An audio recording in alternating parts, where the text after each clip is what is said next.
ये देखिए गाजीपुर का ही इलाका है। यहाँ 1 2 3 4 5 6 7 8 7 8 स्तरीय जो है बैरिकेडिंग की गई है। कोशिश की गई है कि किसानों का रास्ता जाम किया जाए।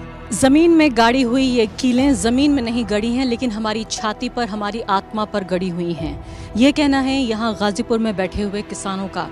मैंने दुनिया के बड़े बड़े जो वॉर जोन्स हैं, जो युद्ध के मैदान हैं, मैंने वो कवर किए हैं। मैं अफगानिस्तान गई हूँ, मैं इराक गई हूँ। आखिरी बार मैंने इस तरह की जो बैरिकेडिंग देखी थी वो काबुल में देखी थी। आप ये सोच रहे होंगे कि ये चीन और भारत का बॉर्डर है। कभी आप सोच रहे होंगे कि क्या ये भारत और पाकिस्तान का बॉर्डर है, लेकिन ये बॉर्डर है भारत की सरकार और भारत के किसानों के बीच। तो यहाँ गाजीपुर बॉर्डर पर हम जब प्रोटेस्ट साइट पर पहुंचने की कोशिश कर रहे थे, जो सीधा रास्ता है वो पुलिस ने रोक रखा है। अब आप ये देखिए कि फिलहाल ये बीच में एक बड़ी खाई खोद दी है और ये आम नागरिक, उन्हें कितनी परेशानी हो रही है ये आप देख सकते हैं कि आम नागरिक जो हैं वो भी ढंग से उतर नहीं पा रही हैं। बुजुर्ग महिलाएं हैं। किस तरह से उम्मीद की जा रही है कि ये गड्ढे को पूरा पार करके कौन सी ताकत का जो है वो प्रदर्शन करे नागरिक और वो लोग जो कि प्रदर्शन में हिस्सा ले रहे हैं। मैं भी यहाँ पहुँचने की कोशिश कर रही हूँ। एक बड़ी जो पूरी खाई है, ये आप यहाँ देखिए कि ये खोद दी गई है। यानी हम ये कहते थे कि एक मेटाफोरिकल टर्म में, एक मुहावरे के तौर पर, कि एक खाई है सरकार और प्रदर्शनकारियों के बीच। आज वो खाई दिख रही है हमारे सामने। इस खाई को आप गौर से देखिए, कितने फीट गहरा गड्ढे ये पूरा खोद दिया गया है वहाँ से वहाँ तक। यानी उधर सरकार है और उधर प्रदर्शनकारी हैं।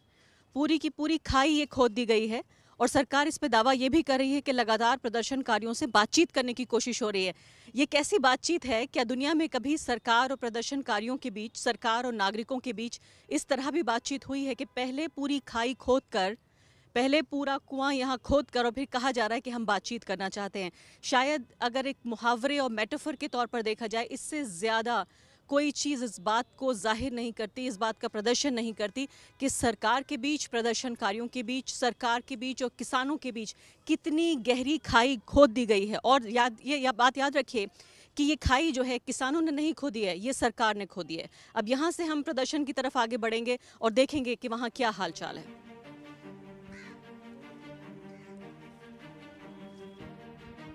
तो इन कटीले रास्तों से होकर जो गुजर सको तो गुजरो। सरकार, ऐसा लगता है कि एक चुनौती, एक चैलेंज बनाना चाहती है पत्रकारों के लिए, प्रदर्शनकारियों के लिए, और आम नागरिक इसमें बीच में पिस रहे हैं कि क्या वो सरकार की जो बेरहमी है उसको देखें, किस तरह से देखें, क्योंकि यहाँ ये रेजिडेंशियल इलाका है, यहाँ लोग रहते भी हैं, यहाँ लोगों का आम जनजीवन जो है वो उससे प्रभावित हो रहा है। तो इन कटीले रास्तों से होकर हम देखते हैं कि वहाँ पहुँचते हैं प्रोटेस्ट साइट तक।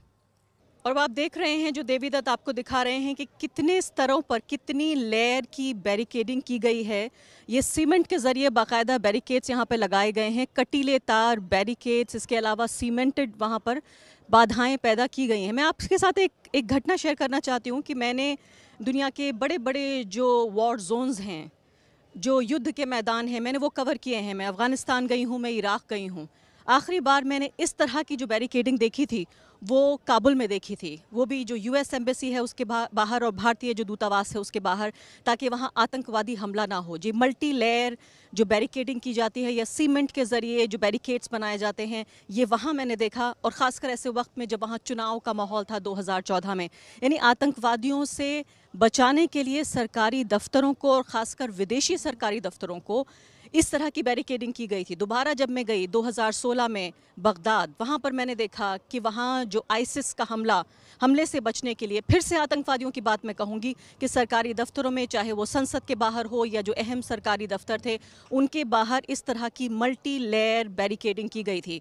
बहुत दुख भी हो रहा है मुझे ये कहते हुए, और विडंबना भी हो रही है कि भारत जो दुनिया का सबसे बड़ा लोकतंत्र है, वहाँ अपने ही नागरिकों से बचाने के लिए न सिर्फ कि खाई खोदी गई, न सिर्फ कि ये बार्ब्ड वायर बिछाए गए, कटीले तार बिछाए गए, ये किसके लिए बिछाए जा रहे हैं? ये उन नागरिकों के पैरों में बिछाए जा रहे हैं जो अपने अधिकारों की मांग कर रहे हैं। अब आप ये देखिए कि ये मल्टी लेयर जो ये तमाम बैरिकेडिंग है, किसके लिए, किससे कौन बच रहा है?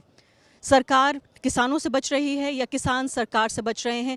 जिसने ये बैरिकेड लगाए हैं वही बच रहा है। तो दोनों के बीच आप ये देखिए कि कितनी बड़ी एक खाई पैदा हो रही है। इस सब के बीच की सरकार ये कहती है कि प्रदर्शन का आपको अधिकार है और सरकार ये कहती है कि हम बातचीत को तैयार है। ऐसे माहौल में किस तरह से किसानों से बातचीत करना चाहती है सरकार? ज़मीन में गाड़ी हुई ये कीलें ज़मीन में नहीं गड़ी हैं, लेकिन हमारी छाती पर, हमारी आत्मा पर गड़ी हुई हैं। ये कहना है यहाँ गाज़ीपुर में बैठे हुए किसानों का, जिनको इस बात की बहुत तकलीफ़ है कि किस तरह से सरकार ने, आप इस तरह के देखिए पूरे बार्ब्ड वायर्स तैयार किए हैं कि किसी भी तरीके से जो नए किसान इस आंदोलन को ज्वाइन करना चाहते हैं, शामिल करना चाहते हैं, उसमें उनको हतोत्साहित किया जा सके, उनकी हिम्मत तोड़ी जा सके। लेकिन सबसे बड़ी बात यह है कि ये पूरे जगह को एक युद्ध के मैदान में बदलने वाली सरकार क्या वाकई ये समझती है कि वो लोग जिन्होंने इसको एक पूरी तरीके से एक जज्बाती लड़ाई बना लिया है। आप विश्वास कीजिए, एक बार यहाँ आके ज़रूर देखिए, बहुत दूर नहीं है, दिल्ली में रहने वाले लोगों के लिए, उत्तर प्रदेश में रहने वाले लोगों के लिए एक बार आके यहाँ किसानों से बात कीजिए और समझिए इस बात को, सरकार को भी बताइए कि ये लड़ाई अब बेहद भावनात्मक हो चुकी है, जज्बाती हो चुकी है। और जिस तरह की बातें यहाँ पर किसान कह रहे हैं कि कानून वापस लेने से कम पर हम कोई बातचीत नहीं करेंगे, तो चाहे दर्जनों, सैकड़ों, हज़ारों पुलिस फोर्स लगा दी जाए या कटीले तार लगा दिए जाएं या सीमेंट के बैरिकेड तैयार कर दिए जाएं या कोई भी इस तरह की कोशिश जो सरकार करना चाहती है वो कर ले, लेकिन किसानों के हौसले यहाँ नहीं टूटेंगे। यहाँ आप ये देखिए कि इस फ्लाईओवर पर आप देख रहे हैं कि पूरे तरीके से ये बैरिकेड अगर काफ़ी नहीं थे, पुलिस बल काफ़ी नहीं थी, तो ये बार्ब्ड वायर। उसके बाद मैं आपको दिखाना चाहती हूँ, अगर आपको इस बात का यकीन अभी भी हो कि ये भारत नहीं, देश की राजधानी का ही आसपास का इलाका है, जिसे हम नेशनल कैपिटल रीजन कहते हैं। ये देखिए गाज़ीपुर का ही इलाका है। यहाँ 1 2 3 4 5 6 7 8 7 8 स्तरीय जो है बैरिकेडिंग की गई है, कोशिश की गई है कि किसानों का रास्ता जाम किया जाए। यहाँ पर किसान ये चुनौती दे रहे थे सरकार को कि अगर यहाँ से ट्रेनें चला दी जाएं जहाँ ये जाना चाहते हैं, जहाँ जहाँ से उत्तर प्रदेश और बाकी जगहों से, इसके अलावा ये रास्ते खोल दिए जाएं, तो तब सरकार को ये दिखाएंगे कि कितने लोग यहाँ पर पहुँच सकते हैं। तो साफ तौर पर ये कहीं ना कहीं जिस तरह का मैसेज सरकार दे रही है, चाहे वो खाई खोद कर, कीलें गाड़ कर ज़मीन में सीमेंट के बैरिकेड लगाकर, या फिर इस तरह से कटीले तार जो है वो लगाकर कि सीमा पर जो दुश्मन देश हैं, जो दूसरे देश हैं, चीन है, उससे लोहा लेने में सरकार कामयाब नहीं हुई है। वो अरुणाचल से लेकर और बाकी अलग बॉर्डर्स पर घुसने की पूरी कोशिश कर रहा है, घुस गया है बाकायदा, उसने गांव बसा लिया है, लेकिन यहाँ अपने ही देश के गांव के लोग यहाँ पर आने में उनके लिए मुश्किलें तैयार कर रही है सरकार। तो हदे नज़र तक यहाँ गुबार ही गुबार है। पूरा जहाँ तक आपकी नज़र की हद जाती है वहाँ तक देखिए आपकी पूरी जो सुरक्षा कर्मियों की जो तादाद है, यहाँ पर पैरामिलिट्री फोर्सेस से लेकर पुलिस के लोगों से लेकर ये पटा पड़ा है पूरा इलाका। और आप ये सोच रहे होंगे कि ये चीन और भारत का बॉर्डर है, कभी आप सोच रहे होंगे कि क्या ये भारत और पाकिस्तान का बॉर्डर है, लेकिन ये बॉर्डर है भारत की सरकार और भारत के किसानों के बीच, भारत के ही लोगों के बीच और भारत की सरकार के बीच। ये सरकार ने तय किया है कि उनके बीच खाई खोदी जाएगी, ज़मीन में कीलें गाड़ी जाएंगी, कटीले तार बांधे जाएंगे और इतनी बड़ी तादाद में यहाँ सुरक्षा का ये जो पूरा इंतज़ाम किया गया है। कई सवाल उठते हैं कि आखिर किस बात का डर है, क्या कर लेंगे किसान। अब तक उन्होंने पिछले 2 महीने से ज़्यादा के प्रदर्शन में क्या कुछ किया है? सिर्फ कुछ शोर मचाकर, कुछ बात कह के, नारे लगाकर सिर्फ सरकार तक अपनी आवाज़ पहुंचाना चाहते हैं। लेकिन आखिर क्यों ये सरकार, मैं तो यहाँ आज ये सवाल भी पूछना चाहती हूँ कि मुझे कोई 3 ऐसी वजहें बताए जिससे कृषि कानून वापस नहीं हो सकता। क्यों नहीं हो सकता? मैं कहती हूँ एक बता दीजिए, एक कोई वजह बताइए कि कृषि कानून क्यों वापस नहीं होना चाहिए। क्यों जो देश के नेशनल रिसोर्सेज हैं, क्यों उसमें इतना ज़्यादा झोंका जा रहा है एक ऐसे वक्त में जबकि कोरोना से पूरी दुनिया लड़ रही है, एक ऐसे वक्त में जब जीडीपी माइनस में जा चुकी है, ऐसे वक्त में जब लाखों लोगों की नौकरियां जा रही हैं, लोगों के कारोबार गर्त में चले गए हैं, भुखमरी के कगार पर देश की आबादी का एक हिस्सा जा चुका है। ऐसे में आखिर क्यों किसानों की बात ना मानकर किसान यहाँ कह रहे हैं कि आप हमें एक बार बोल दीजिए कि कानून वापस होगा, हम सब यहाँ अपना बोरिया बिस्तर उठाकर हम वापस चले जाएंगे।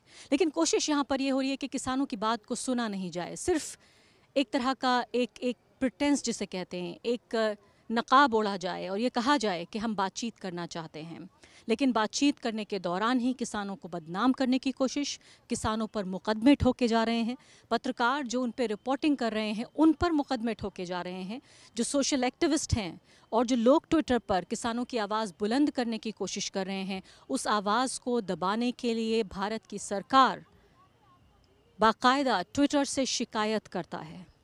ट्विटर पर शिकायत के बाद ट्विटर उस पर कदम उठाता है और वो तमाम लोग जो आंदोलन का समर्थन कर रहे हैं, यहाँ तक कि वो लोग भी जो बड़े न्यूज़ मीडिया प्लेटफॉर्म्स हैं, कैरवान का मैं जिक्र करना चाहती हूँ, इस तरह की न्यूज़ मैगज़ीन्स को भी, जो ऑनलाइन न्यूज़ मैगज़ीन्स हैं और आप उन्हें प्रिंट में भी पढ़ सकते हैं, उनको किस तरह से दबाने की एक कोशिश के तौर पर भारत की सरकार ने कंप्लेन की और उनके डायरेक्शंस पर इन लोगों के ट्विटर हैंडल्स बंद किए जा रहे हैं। तो इंटरनेट की फैसिलिटी प्रोटेस्ट साइट पर बंद है, फ़ोन की फैसिलिटी भी बंद करने की गाहे बगाहे वो भी कोशिश होती रहती है, फोर्स लगाई जा रही है, यहाँ पर सुरक्षा तैनात की जा रही है कि सुरक्षा बलों से लोग डरते रहें, कटीले तार हैं, बैरिकेडिंग है, और ये सब अगर काफ़ी नहीं होता लोगों को यहाँ लाने के लिए, तो पत्रकारों पर मुकदमे हैं, सोशल एक्टिविस्ट पर मुकदमे हैं, ट्विटर पर आवाज़ बंद हो जाए, लोगों को जेल में डाल दिया जाए। मनदीप पुनिया नाम का पत्रकार, जो यूट्यूब के कुछ पत्रकार, तमाम जो सरकारी दरबारी मीडिया जिसने घुटने टेक दिए हैं, अब उन सब के अलावा जो कुछ बचे खुचे पत्रकार हैं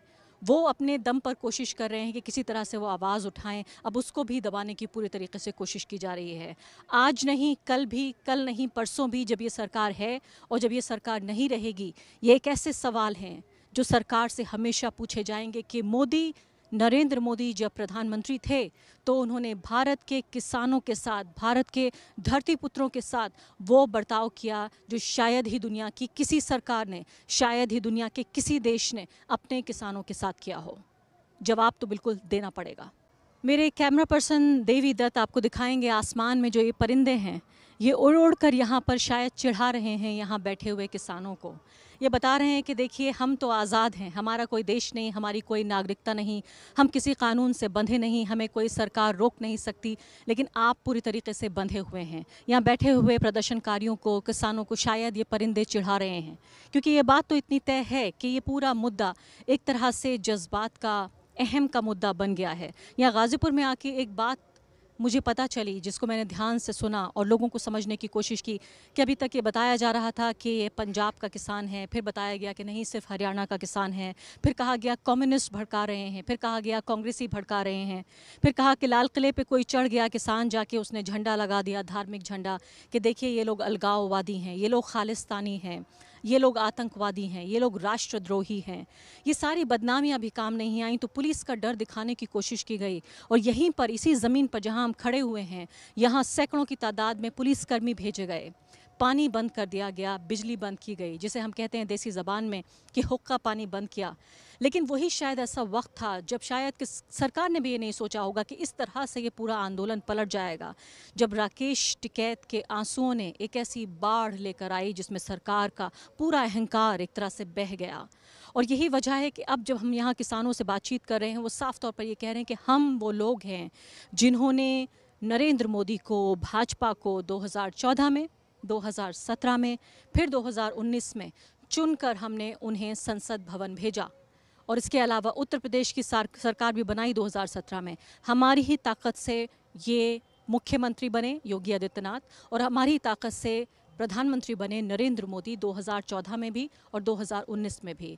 यहाँ पर न सिर्फ कि किसानों की ताकत हमें समझ में आई, दिखाई दी, एकता की ताकत हमें दिखाई दी, बल्कि जो एक वोटर का अपना एक गुमान होता है, जो वोटर की अपनी एक ताकत होती है, जिस ताकत को वो समझता है कि संविधान ने जो उसको अधिकार दिया है कि वही सरकार बनाता है, वही सरकार बिगाड़ता है, और सत्ता उसके बलबूते पर खड़ी हुई है। ये लोग जो समझते हैं कि बहुत बड़े नेता हैं, हम प्रधानमंत्री हैं, हम मुख्यमंत्री हैं, ये किसान के कंधे पे खड़े होके ही इनका कद इतना ऊंचा हुआ है। या मैं कहूँगी एक आम नागरिक जो है, चाहे वो किसान हो, मजदूर हो, दलित हो, आदिवासी हो, एक दुकानदार हो, या कोई भी भारत का आम नागरिक, उन्हीं के कंधों पे खड़े होकर नेता बनते हैं, और इसीलिए उनका कद इतना ऊंचा होता है। आज जिस तरह की बातें यहाँ पर सुनाई दी हमें, वो अपने आप में काफ़ी हैरान भी करने वाली थी, कि जो एक तरह की बुद्धिमान जो नागरिक है, जो एक तरह से एक फ़िलासफ़र जो सिटीज़न नज़र आया, कि वो ऐसा दर्शन दे रहे थे लोग, इस तरह से भारतीय संविधान की जो एक परिकल्पना है और उसका जो इंटरप्रिटेशन है वो हमें मिला देखने को, कि पता चला कि एक भारत वो भी है, वो मिडिल क्लास जिसको शायद सिर्फ अपने परिवार और अपने परिवार से ज़्यादा उसे कुछ समझ में नहीं आता, और दूसरी तरफ इस तरह के लोग हैं जिनको जो पूरा एक जन आंदोलन खड़ा करते हैं, क्योंकि उनके लिए उनका जो परिवार है वो पूरा समाज है। तो समाज से उपजा आंदोलन, और साथ ही जो समाज है और आंदोलन के बीच जो एक खाई पैदा करने की कोशिश की जा रही है, एक बैरिकेडिंग जो की जा रही है, ऐसा लगता है कि सरकार की तमाम जो तरकीबें हैं वो नाकाम हो रही हैं। ये आंदोलन सिर्फ और सिर्फ और बड़ा हो रहा है। सिर्फ पंजाबी आंदोलन नहीं है, सिर्फ हरियाणवी आंदोलन नहीं है, बल्कि ये एक तरह से राष्ट्रीय आंदोलन है। और सबसे ज़्यादा चोट वहाँ लग रही है, वहाँ मार हो रही है सबसे ज़्यादा, जहाँ सरकार को, भाजपा को सबसे ज़्यादा चोट लगेगी। और वो है पूरे उत्तर प्रदेश का, न सिर्फ कि पश्चिमी इलाका, बल्कि यहाँ पर मैं लखनऊ और उसके आसपास जो पूरा सेंट्रल और ईस्टर्न यूपी है, वहाँ तक के किसानों से मेरी यहाँ पर भेंट हुई। तो ऐसा लगता है कि आने वाले दिनों में, ऐसा नहीं लगता मुझे कि ये जो आंदोलन है ये कम होगा, ये फीका पड़ेगा। ये पुलिस से, इंटरनेट शटडाउन से, ट्विटर के अकाउंट बंद होने से, बैरिकेडिंग से, कटीले तार लगाने से, ज़मीन पर कीलें ठोकने से, खाइयाँ पैदा करने से, सुरक्षाकर्मी तैनात करने से, या ऊपर अगर हेलीकॉप्टर भी कुछ देर बाद